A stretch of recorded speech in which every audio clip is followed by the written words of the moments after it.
Hello everyone and welcome back to my channel. And this video is one of the videos that I want to make for quite a few times. And it is today is about one of the most important and influential figures in the history of comics industry, Stanley. And when the name Stanley is mentioned, people often think of the one of the greatest mind Marvel ever had, and also one of the minds that birthed Marvel, the minds that stay with the brand from the beginning to the its apex of power.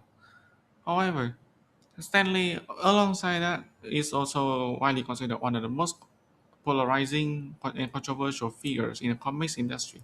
And today we will think about who is the real Stanley.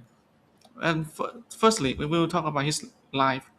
So Stanley, his birth name is Stan Martin Lieber, born on December 28, 1922 in New York. And he started his career at 16 years for Timeless Comics as an assistant. And he got his first work through the comic Captain America Force for Trader's Revenge when he started using the name Stanley. And this became his legal name for until the end of his life. Stanley became an interim editor after Joe Simon left. When Joe served in World War II, Lee had a short period working for the military also, and after the war, he came back to write comics. And this post-war period witnessed the hardship for the comic industry, and so Stanley struggled to find a way for timely and later on Alice Comics, even which made he even consider quitting at some point. Let's talk about the career revival. This revival kick off with like I said, kick off with the reintroduction of Flash from DC, and from its greatest rival, Marvel. Stanley, alongside Jack Kirby and Steve Ditko, brought Marvel to its foundational period, especially the Lee Kirby duo. They created the most iconic figures and most iconic storylines for Marvel. However, Lee had to part way with Ditko and Kirby respectively in 1964 and 1970 after disagreements and disputes in their work. And also in the 70s, he became editor-in-chief, and he was less directly involved in the creative process.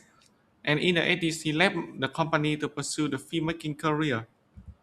Oh, and from the 80s, Stanley was no longer involved himself in comics creating and worked more in pushing the image of Marvel in the public.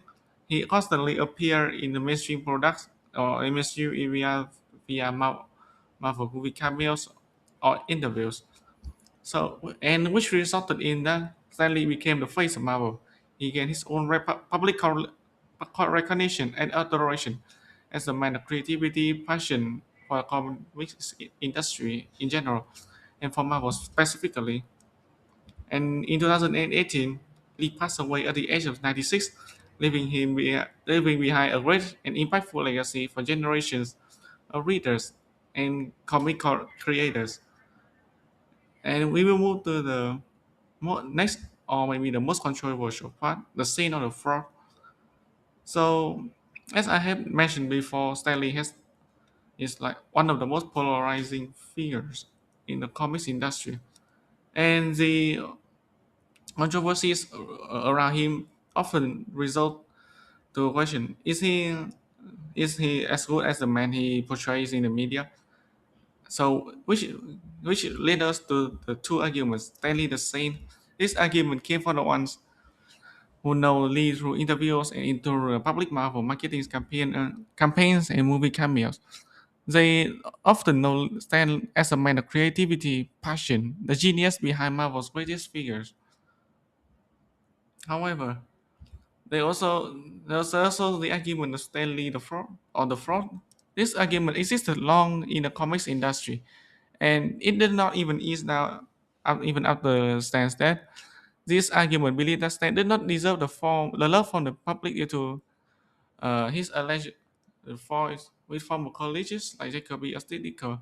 And also they accuse Lee of taking the credits of creating only to himself. And also, so this argument, why this argument exists? So this argument exists due to the large friction between the image of he in the media and what many know of him and in the superhero community. And which bring us to the question, what is the truth? So before we uh, before I can give you the answer, let's talk about one of the concept of binary thinking. So binary thinking refers to the way of thinking that only consists of only two polar opposite way to assess things, actions, and persons. And in this case, he will only coherent the mind behind the Marvel universe on the floor, largely based on his way of thinking. And the truth is, Stanley's lie is a fascinating and complicated one, as intermorphologies and controversies says. And yes, he co-created Marvel's creative concepts, but also he also mistreated his college. He also has some voice. He also has voice. He also and some in some points of his career, he also admitted that many of his former colleges deserve better. And it's also should be said that Stan is a genius of Marvel, not the only genius of the brand. If and it, as you know from you know enough from Marvel history, they also saw the service of Jack Kirby, Steve Ditko, Chris Claremont, or Grant Morrison throughout the history. And so also is a medium accountable for the debate. So from my perspective, I believe that the media should be addressed with this case because the efforts of Marvel PR had created a fabricated profile of Stanley and has making many having a false impression without giving them the whole truth, the complete truth of Stanley. So, but regardless of that, Stan, will come to conclusion that Stanley had always lived on the life of the comic saints and the comic front, and he was never fully on any side and cannot be seen as either. And regardless of all the controversies, Lee is still regarded as a comic legend, an inspiration for people who want to join the comics industry.